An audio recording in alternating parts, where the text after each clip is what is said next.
کەواتە سەرەتا گوتمان باسی باری گەرمی دەکەین لە وەرزی زستان. باشە وەرزی زستان، ئەمە باسی گەرمی دەکەین لە وەرزی زستان و هەین. ئەوەی لە وەرزی زستان پێی بناسینەوە چێم؟ ئێوە دەزانن مانجی کانوونی دووەم ساردترین مانگە لە هەرێمی کوردستان. مانجی کانوونی دووەم دەکا مانجیەک ساردترین مانگە لە هەرێمی کوردستان. باشە تێکڕای گەرمی لە مانجی کانوونی دووەم چەندە؟ ئێمە بە پێی شوێنەکان جیاوازە قوتابیان. ڕاستە ئێمە دەڵێن ساردترین مانگە مانجیەکە کانوونی دووەمە، بەڵام خۆ لە هەموو شوێنێک پلەی گەرمانیە. تۆ ناوچەیەکی شاخاوی لە مانجیەک زۆر ساردتر لە ناوچەیەکی زورگ. ناوچەیەکی زورگ ساردتر لە ناوچەیەکی بان، لە ناوچەیەکی دەشت. بۆ نمونە کەواتە بە پێی بەرزە نزمیەکان و شوێنەکان ساردەکە دەگۆڕێ، بەڵام بە معەدەلی کانوونی دووەممان ساردە لە چاو مانگەکانی تر. بۆ نمونە ئەمە وێزگەی سەلاحەدینمانەیە. لە وێزگەی سەلاحەدین لە ناوچەی سەلاحەدین لەبەرەوەی ناوچەیەکی شاخاویە پلەی گەرمای مانجی کانوونی دووەم 1 تا 3 پلەیە. یعنی ئەمە ڕێژەکە کەمە، 1 تا 3 پلێ، زۆرجار کەمتر لە یەکیشە بەناقسە. ئەوە معەدەل وەرگیرە، یعنی 1 تا 3 پلە لە وێزگەی سەلاحەدین ئەگە پرسیاراتەوە لە مانجی کانوونی دووەم بەو شێوەیە. لە وێزگەی خانەقین بزانە خانەقین دەشتە، یعنی منطقەی گەرمیانە بزانە 9.9 ئەم ڕقەمە لە کتابت تێ خۆی لەبەریکە دەماوێت فەرقەکەی بزانێ. 1 تا 3 9.9 تقریبا 10 پلە دەکات. ئەگەرەوە کەمەکەی وەگرین 1 پلە، ئەوە زۆرەکەی وەگرین 10 پلە، ینی 1 لە بۆ 10. زان چەندی فەرقە و کارەکەی چیە؟ ئێمە زای ناوچەی سەلاحەدین، ینی با بڵێن وێزگەی سەلاحەدین ناوچەیەکی شاخاویە لە چاو وێزگەی خانەقین. بزانێ هەردووچیان زستان، هەردووچیان مانجی کانوونی دووەمن، کەچی جیاوازیەکەت بینی لە پلەی گەرمی. بەڵام بەگشتی ساردترین ماگە پرسیاراتەوە مانجی کانوونی دووەمە. بەڵگە چیە؟ ئۆتە لە سەلاحەدین 1 بۆ 3 لە خانەقین 9.9. ئەوە باسی با بڵێن ساردترین مانگ. هە لەسەرەوە بابەتە بەردەوام دەبین. دەبان چەند بەرەو باکوور بڕۆین و چەند بەرەو باکووری ڕۆژهەڵات بڕۆین. ئەمە دوور دەکەینەوە لە دووشت بازنە و کەمەرە و نزیک دەبینەوە لە ناوچەی جەمسەری. ئەمەش وا دەکات پلەی گەرما چی لێبێت؟ پلەی گەرما داببەزی، پلەی گەرما داببەزی. ئەم چەندەوها بڕۆم باکوور، چەند بەرەو باکوور ڕۆژهەڵات بڕۆم پلەی گەرما دادەبەزی. لەبەر چەندەوە کارە لەبەر دووەوە کاریای ئەموا بەرەو باکوور دەڕۆم. بەرەو چێ دەڕۆم؟ باکووری ڕۆژهەڵات دەڕۆم. ئەو کاتێ ئەو ناوچانە چمان پێ دەڵێ؟ یعنی بەرەو ناوچەی بەرز و نزمی دەڕۆم. ئەو پەڕی باکووری کوردستان چای زۆر بەرزە، ئەو پەڕی باکوور ڕۆژهەڵاتی کوردستان چای زۆر بەرزە. تۆ بەرەو ناوچەی چای بەرز بڕۆی پلەی گەرما دانابەزی، پلەی گەرما زۆر دادەبەزی. کەواتە بەرز و نزمی وە کارێکە بۆ نزمبوونەوەی پلەی گەرمی. پێشتر باسم کرد و بارانیش دەگۆڕێ، هەم بەرەو بەرزی دەچم. باشە هۆکاری دووەم بەشی ئەو پەڕی باکوور و باکووری ڕۆژهەڵات چی لێ نزیکە؟ ئەمە وا دەکات لە ناوچەی شاخاوی نزیک بم بە پێچەوانەوە لە کەمەرەی دوورکەومەوە. کەمەرەی زەوی پلەی گەرمای بەرزە، من لە گەرمی دوور دەکەمەوە بەرەو بەرزی دەچم. بەرزی ساردە، کەمەرەش گەرمە. کەواتە لە ناوچەی گەرمی دوورکەومەوە بەرەو بەرزی بچم، کەواتە حتمە پلەی گەرمی دادەبەزێ. من لەلایەک لە بەرەو بەرزیەکان دەچم کە ساردە، لەلایە چێژ لە کەمەرە دوور دەکەمەوە. ینی من لە بینی شتێکی گەرم و ساردم، ئەگەر بەرەو گەرمیەکە بچم هەست بە گەرمی دەکەم، بەرەو ساردەکە بچم هەست بە ساردی دەکەم. بۆ لەبەر دوو خاڵ، یەک لە ناوچە ساردەکە نزیک بمەوە، دوو بە پێچەوانە لە گەرمیەکەی وا دوور دەکەمەوە. کەواتە من ئەگەر لە کەمەرەی زەوی دوورکەومەوە کە گەرمە لاما کاتە لە ناوچەی شاخاویش نزیک دەبمەوە. بۆیە وەڵامەکەی پرسیارەکەی کە بۆ پلەی گەرمی دادەبەزێت دوو خاڵە، نزیک بوونەوەکم هەیە، دوورکەوتنەوەکم هەیە.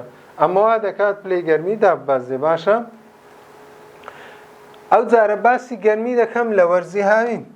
لە وەرزی هاوین با بزانم بەرزترین مانگ لە وەرزی هاوین پلەی گەرمای زۆر بەرز بێت چ بێ؟ لە کاتێکدا هیچ زستانەکەی گوتمان مانجیەک بوو، کانوونی دووەم بوو. باشە دێم باسی هاوینی کوردستان دەکەم بزانم پلەی گەرما چۆنە لە هاوینی کوردستان. باشە بۆچی پلەی گەرما لە هاوین بەرز دەبێتەوە؟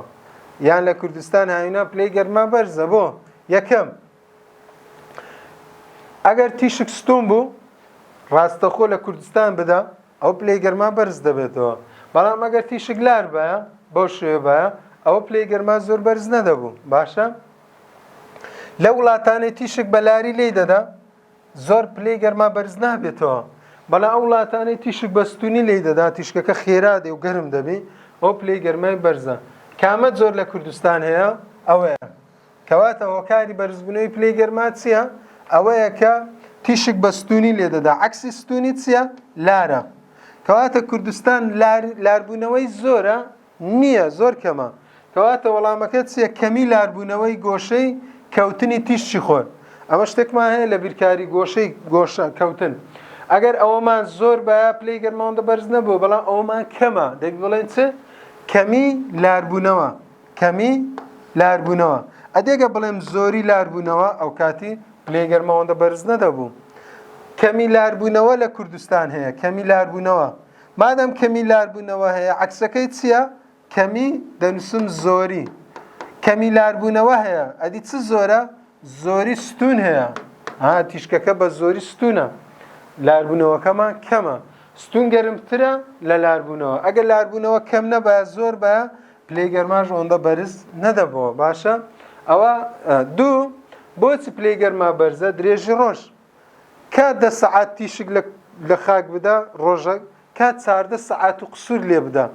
کەواتە چەند ڕۆژ درێژ بێ، تیشک زیاتر دێتە خوارێ و تیشکەکی چۆنیش؟ ستون. بۆیە ئەگەر تیشکەکە ستون بوو ئەوەیە و درێژی ڕۆژ زۆر بوو، ئەمە هاینا ڕۆژ درێژە، کە ڕۆژ درێژە تیشکەکی زیاتر دێ، کە تیشکەکی زیاتر هات چ ڕوو دەدا؟ پلەی گەرما زیاتر بەرز دەبێتەوە.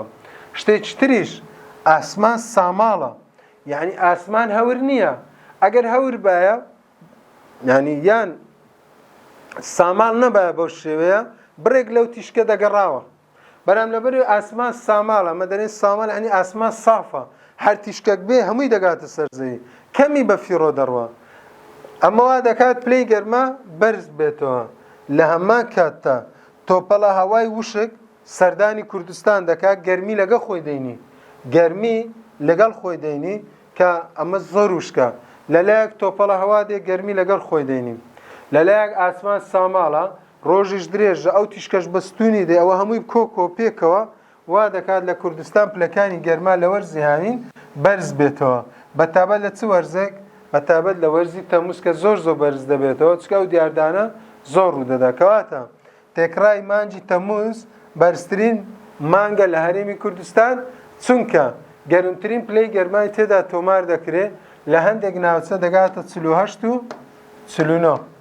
لە هەندێک ناوچەش لەوانەیە 25 پلەبی ناوچە شاخایەکان. لە هەولێر دەشت هەتا 48 و 49 ڕۆیە. جا من نە 25ەکە وەردەگرم، نە 48 و 49ەکە وەردەگرم، معدل وەردەگرم، تێکڕا معدل. یعنی لە بینی 25 و 26 و 27 و 28 زۆرە، هەتا دەگاتە 50. معدلەکەی وەردەگرن چەند پلەیە؟ 30 پلەیە. وەکو قوتابیەکە دەرەجەی 50 هەیە، 60 هەیە، 70 هەیە، 80 هەیە، 90 هەیە، بەڵام پێی دەڵێ معدلت چەند بوو، هەمووی کۆ دەکات و دابەش دەکات، دەرێ معدلم 60 دەرچوو، 65 دەرچوو. ئەوەش وایە تێکڕا وەردەگرین قوتابیان. یعنی من لە مانجی تەمووز زۆر گەرمە، لەوانەیە ناوچە شاخایەکان 25 پلە بێ، وەڵا لەوانەیە 20 بی. بەڵام لە ناوچەی دەشت وەکو هەولێر هەتا 50 لەوانەیە بڕوە، 50 نەبێت 48 وانە بڕوە. دێم معدل وەردەگرم، تێکڕا وەردەگرم، چەندە؟ 30 پلێ. باشە؟ کەواتە هەرێمی کوردستان لە وەرزی ئاوی لە مانجی تەمووز تێکڕای پلەی گەرمەکەی چەندە؟ 30 پلێ. باشە؟ ئەو 30 بە ژمارە لەبەر پرسیاری هەڵبژاردن دێتەوە، ئاگا لێبی. باشە؟ ئاوهەوای هەرێمی کوردستان جگە لە ئەوەی کە ئەمە باسی بایەکانم بۆ کردم، باسی گەرمیم کرد لە وەرزی زستان، باسی گەرمیم کرد لە وەرزی هاوین، هەر لەسەر ئەو تایبەتمەندیانە تایبەتمەندێکیکە وەردەگرین. ئەویش ئەوەی ئاوهەوای هەرێمی کوردستان پێی دەڵێن ئاوهەوای کیشوەریش. کیشوەر قوتابیان بە شوێنێک دەوترێت لە ئاو دوور بێ. وڵاتێک کەوتوتە ناوەڕاست، دەوروبەری هەموو وڵاتە وشکانیە، بە ئاو ناگات، کەوتوتە ناوەڕاستی کیشوەر. ناوەڕاستیش نەبێ، لە هەر شوێنێک بی دەوروبەری وشکانیە وڵاتە، ئەمە پێی دەڵێن کیشوەری قاڕە، یعنی بە ئاو ناگات. بۆچی وایە؟ کەواتە لەبەرەوە مەودای گەرمی ساڵانەی زۆرە کە زیاترە لە 25 پلەی سەدی. یعنی تۆ زستانت ساردە، هاوینی شت گەرمە، فەرقی زستان و گەرمەکەی لێ دەرکە 25 دەمینێتەوە. باشە؟ 25 دەمینێتەوە. ئەگەر نمونەکە وەگرین بۆ نمونە، لە هەندێک ناوچە زستان بۆ نمونە زستانمان 25 پلەیە، لە هەندێک ناوچە 45 پلەیە. باشە؟ یان دەگاتە هەندێک ناوچە بۆ نمونە هاوینمان 45 پلەیە لە زۆر ناوچەکان. ئەمە باسی گەرمی ساڵانە دەکەین بۆ نمونە هاوین 45 باشە هاوین 45 لە هەندێک ناوچە لە وەرزی زستان 15 پلەیە باشە کەواتە زستان 15 پلەی سەدیە هاوین لە هەندێک شوێن 45 پلەیە فەرقەکەی چەندە 15 بۆ 45 فەرقەکەی چەندە فەرقەکەی 30 وەنیە فەرقەکەی 30 باشە جارێ 20 پلەیە فەرقەکەی چەندە 25 پلەیە کەواتە مەودای گەرمی مەودای یعنی جیاوازی نێوان کەمترین و زۆرترین جیاوازی نێوان کەمترین و زۆرترین لە کوردستان چەندە عادەتەن بە تێکرا وەگرین 25 لەوانێ 23 28 بی بەس 25ەکە ثابت کرا یعنی تۆ لەوانەیە ئەو تەفاسیلە لەسەر نەبی مەودا چییە و چۆن وەردەگیرە مەودا بەڵێ مامۆستا مەودا کووە چییە لە چ وەرگیرە تۆ ئەگەر ئەو تەفاسیلەش نەزانی ئەگەر لێت پرسیار کرا مەودای گەرمی ساڵانەی هەرێم چەندە تەنها ئەو ڕقەمە لەبەرکە برێ 25 وتی گەرمترین مانگ چە برێ مانگی تەموزە وتی بەڵگەت چە برێوەتە 30 پلەیە تێکڕایەکەی یعنی تۆ لێرە سێ هەڵبژاردنت لە پێشە گەرمترین مانگ تەموزە ژمارەکەی 30 پلەیە مەودا چەندە 25 پلەیە تۆ 25 پلەیە گەرمای زستانیش مانجی کانونی دووەمە لە سەلاحەدین 1 بۆ 3 بوو لە خانەقی 9.9 بوو ئەو ڕقەمانەت لەبەر بیبەسە چکە لە نیشتمانی ژمارە دێتەوە تەفاسیلی نایەتۆ لۆم باسکە بۆ شێوازە باشە چکە هەڵبژاردنە هەر لە سەرگەرمی دەمینێ مۆ لە وەرزیهایی و قوتابیان حاڵەتێکمان هەیە زۆر گەرم نییە لە وەرزیهاین ینی پلەی گەرماکەی چۆنە مامناوەندە ئەویش هەردوو وەرزی جگە لە وەرزیهاوین باسی گەرمی بکەم لە وەرزی بەهار و پاییز من لۆم ڕوون کردەوە هاوینەکەم ڕوون کردەوە تەموزە ڕێژەکەشم ڕوون کردەوە 30 پلێ معدەن بەڵام من هەر لەسەر گەرمی بەردەوام بم لە وەرزی ئەوجارە بەهار و پاییز لە وەرزی گەرما لە وەرزی زستان کە زۆر سارد بوو کانونی دووەم و زۆر گەرمیش بوو لە وەرزی هاوین مانجی تەموز بوو کەواتە گەرمایەک لە زستان و مەرگش زۆر ساردە کانونی دووەم گەرمایەک لە هاوین وەرم گر مانجی تەموزیش زۆر گەرمە زۆر سارد زۆر گەرم دێم ئەو جارە گەرما لە وەرزی بەهار و پاییز وەردەگرم ئەوەیان نە زۆر ساردە نە زۆر گەرمە پلەی گەرمەکەی چییە لە وەرزی بەهار و پاییز سیرکە مام ناوەندە گەرمیەکەی چەندە مام ناوەندە باشە لەم دوو وەرزەدا کە دەڵێم مام ناوەندە کەواتە دوو وەرزە زۆر گونجاوە بۆ ژیان زۆر مرۆڤ حەز بەم جەوە دەکات و دەگونجێت بۆ ژیان کەواتە وەرزی بەهار و پاییز تەواو جیاوازە لە وەرزی هاوین و زستان بە چ تەواو جیاوازە بەوەی کە سارترین و گەرمترینمان نییە دەڵێن گەرماکەی مام ناوەندە میانەیە ینی مام ناوەند ینی میان ڕەو ینی نە زۆر بەقۆت بێ لە گەرمی نە زۆر نزم بێ و دەگونجێت بۆ ژیان و لە بارە ینی مرۆڤ ئەم جۆرە ئاوای پێخۆش دەبێت لە ڕووی با بڵێن ژیان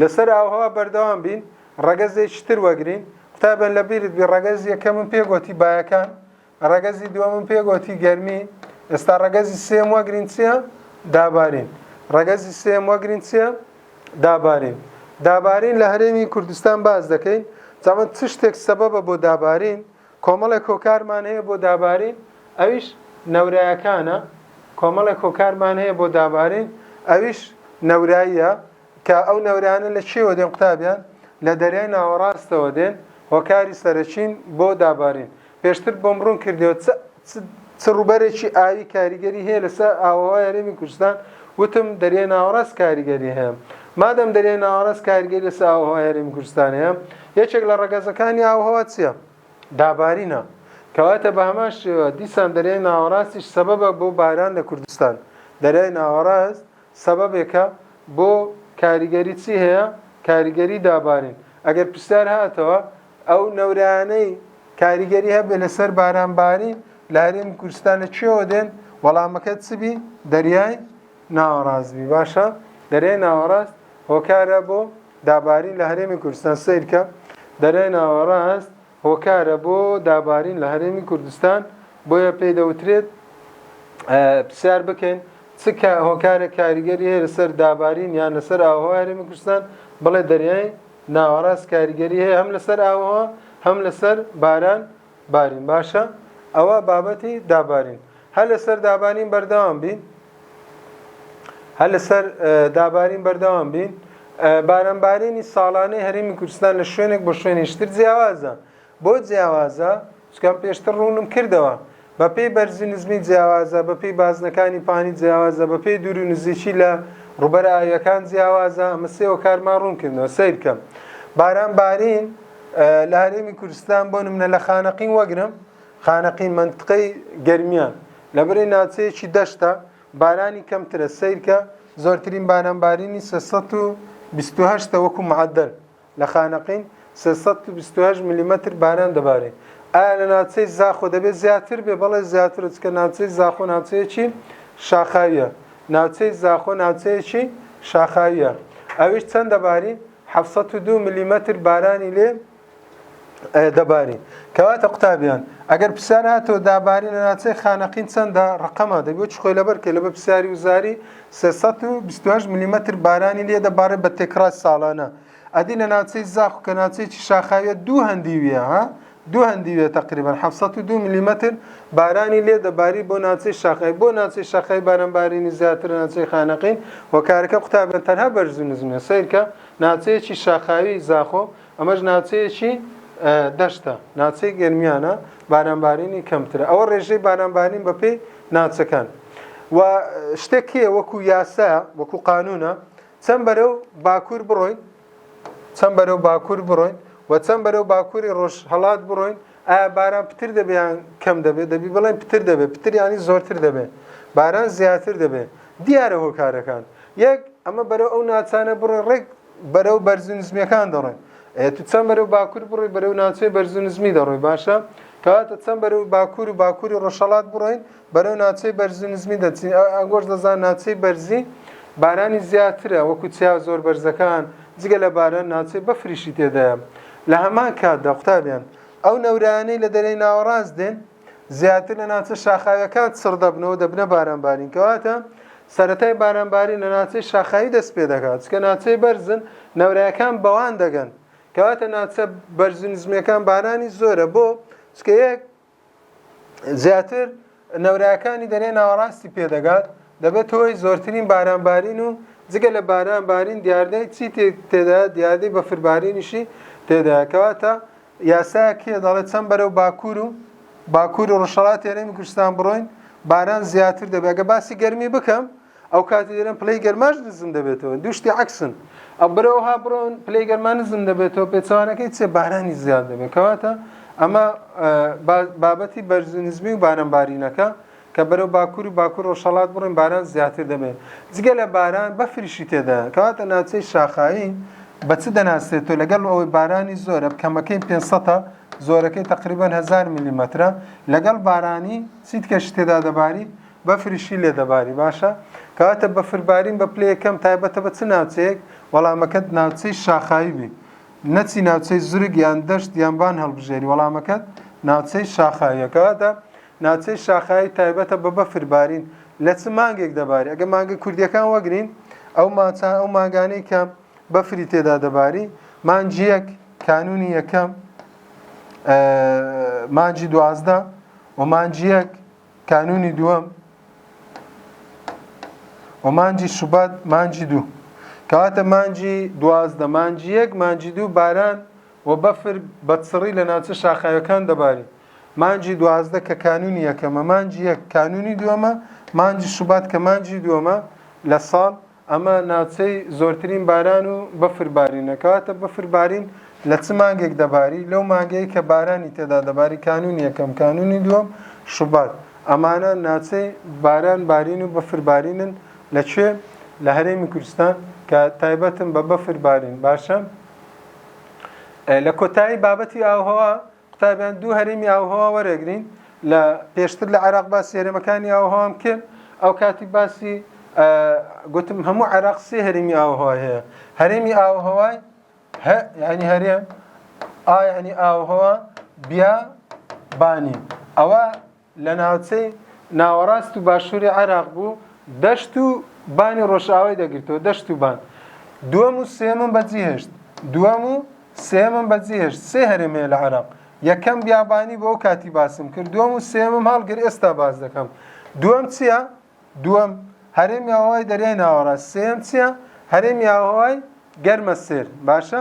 کەواتە باسی دووەم و سێم دەکەم لێرە دەبتە یەکەم و دووەم دوو هەرێمم هەڵگر بۆ هەرێمی کوردستان ئێستا باسی دەکەم هەرێمەکانی ئاوەهەوا لە هەرێمی کوردستان یەکەم هەرێمی ئاوەهای دەریای ناوەڕاست بۆ پێی دەرێن دەریای ناوەڕاست چکە ئەو هەرێمە کەوتوتە ژێر کاریگەری دەریای ناوەڕاست ئەو هەرێمە چی کەوتوتە ژێر کاریگەری دەریای ناوەڕاست هەم پلەی گەرمەکەی هەم بارانبارینەکەی هەم بەفربارینەکەی هەم ئاڕاستەی بایەکان و هەم با بڵێن شێداری و با بڵێن وشتی ناوچەکەم باش ئەم هەرێمە بەچ دەناسینەوە دەریای ناوەڕاست یەکەم شت قوتابیان شوێنەکەی دیاری بکەین دەکەوێتە باکوور و باکووری ڕۆژهەڵاتی ناوچەی هەرێمی کوردستان سیرکە ئێرە دەگرێتەوە باکووری ڕۆژهەڵات دەگرێتەوە قوتابە کە ئێرەمان نیشان کرا تو دەزانی ئێرە چییە ناوچەی شاخاویە کەواتە هەرێمی ئاوەهای دەریای ناوەڕاست چ دەگرێتەوە وەکو شوێن وەکو ئاراستە دەی بڵێ باکوور و باکووری ڕۆژهەڵات ئەدی لە ڕووی بەرزی نزمی ناوچەی شاخاوی دەگرێتەوە کەواتە ناوچەی شاخاوی دەگرێتەوە ئەوە شوێنەکەمان نیشان کرد زستانی دەریای ناوەڕاست چۆنە یعنی بەو مانای بڵێم زستانی ناوچەی شاخاوی چۆنە تۆ کە باسی ناوچەی شاخاویم کرد ڕێک دەڵە وڵای زستانەکەی زۆر ساردە هاوینەکەشی فێنکە ئەمە زۆر جار هاوینە سەردانی ئەو ناوچانە دەکەین لە هەولێر زۆر گەرمە دەڵێن ئەو ناوچانە ئاوهەواکەی زۆر خۆش بوو ینی زۆر جار دەڵێ خەڵک با بڵێن لە دەرەوە دەنووزیان پانکە نەبوو هیچ شتێک نەبوو بەو شێوە باز دەکرێت کەواتە زستانی زۆر ساردە و هاوینیشی فێنکە تایبەتمەندێکیکە بڵێن تاکە هەرێمە بەفرێکی زۆری لێ دەبارێ بەفرێکی ئەستور کەواتە بەفر وتم تازە پێشەوە باسم کرد بەفر تایبەتە بە ناوچەی شاخاوی باشە لە هەرێمی ئاوەهای دەریای ناوەڕاست هەرێمی ئاوەهای دەریای ناوەڕاست جگە لەوەش بارانی زۆرە کەمەکەی بباری 500 یعنی لە 500 کەمتر نیە هەتا 1100 دەڕوا هەتا 1100 دەڕوا مادەم بارانی باشە کێشەمان نیە کشتتوکاڵی لێ دەکەین لە وەرزی زستان بە تابەت دانەوێڵە گەرم و جۆ و پشت بە تەواوی پشت بە باران دەبەستێت ترسمان نییە کە وشکە ساڵی بێ بۆ یەو کشتتوکاڵی لەو ناوچانە دەکرێت پێ دەرێن کشتتوکاڵی دێمی واتە پشت بە تەواوی پشت بە باران دەبەستێ مادام پشت بە باران دەبەستێ و کێشەم نییە لە بارانەکەی پێ دەنێن هەرێمی بارانی مسۆگەر یعنی مسۆگەر بارانەکەی بە پێی کشتتوکاڵ لێ دەباری کەمتر نییە بۆیە کشتتوکاڵ لەم ناوچانە کێشەی نابێ باشە کە جێت لە هەرێمی ئاوەهای دەریای ناوەڕاست بوو بە چ دێتە مێشتی دەڵێ ئەوە باکووری ڕۆژهەڵات دەگرێتەوە تە ناوچەی شاخاوی دەڵێ کەمترین بارانی لێبباری 500 و بەرەو سەرەوەش دەڕواتە 1000 و جگە لە باران بەفریشی لێ دەباری و زستانەکەی زۆر ساردە هاوێنیشی زۆر فێنکە ینی زۆر گەرم نییە و بارانیشی کشتتوکاڵیشی لێ دەکەین بەبێ ترس چونکە بارانەکەی بەقەدە بای ئەوە دەکات کە کشتتوکاڵی لێ بکەێت بۆیە نامان لێنە هەرێمی بارانی مسۆگەر هەرێمی بارانی مسۆگەر بە چ دەوترێت بە دەریای ناوەڕاست دەوترێ باشە ئەوە هەرێمی یەکەمم لۆ باسکردی ئەوە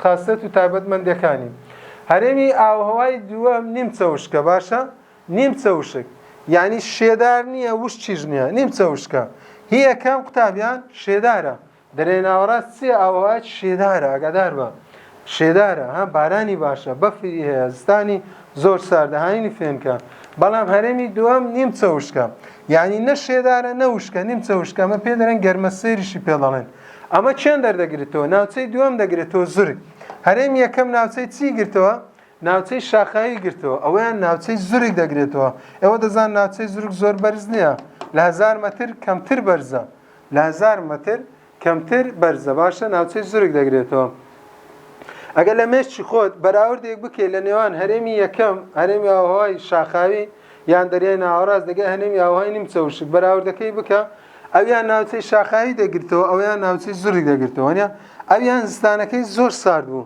ئەویان زستانەکەی کەمتر ساردە ئەویان هاوینەکەی فێنک بوو ئەویان هاوینەکەی پلەی گەرمای هەندێک بەرزە پلەی گەرمای بەرزترە فەرقەکەی بزانە ئەویان لە 500 ملیم بارانی کەمتر نەبوو ئەویان کەمترە لە 500 لەوانەیە تا 250 بێ ئەگەر کشتتوکاڵم تر لەبەرەوەی بارانەکەی لە 500 ملیم کەمترە هەندە جار ترسم هەیە لەوانەیە تووشی وشکە ساڵی بم یان باران کەم بباری بۆیە ئەگەر کشتتوکاڵم کرد لەو ناوچەیە دەبێ ئامادەکاری ئەوە بکەم کە پشت بە چ ببەستم پشت بە ئاودان ببەستم بیر لێدان مەڕەشە لەبەرەوە ناوی لێدەنم هەرێمی بارانی نامسۆگەر، یعنی مسۆگەر نییە تۆ بەبێ ترس کشتکاڵەکەی خۆت بکەیت. لەوانەیە ساڵان هەبی کێشەت نەبی لە بارانبانی لە ناوچەی زرگ لە ناوچەی نیمچە وشک، بەڵام ساڵانێکی زۆر بەرەبەری وڵاتان بەرە وشکە ساڵی دەچن بە هەرێمی کوردستان و عێراقیشەوە لە برۆ بە تاکید ناوچەی زرگ هەرێمەکەی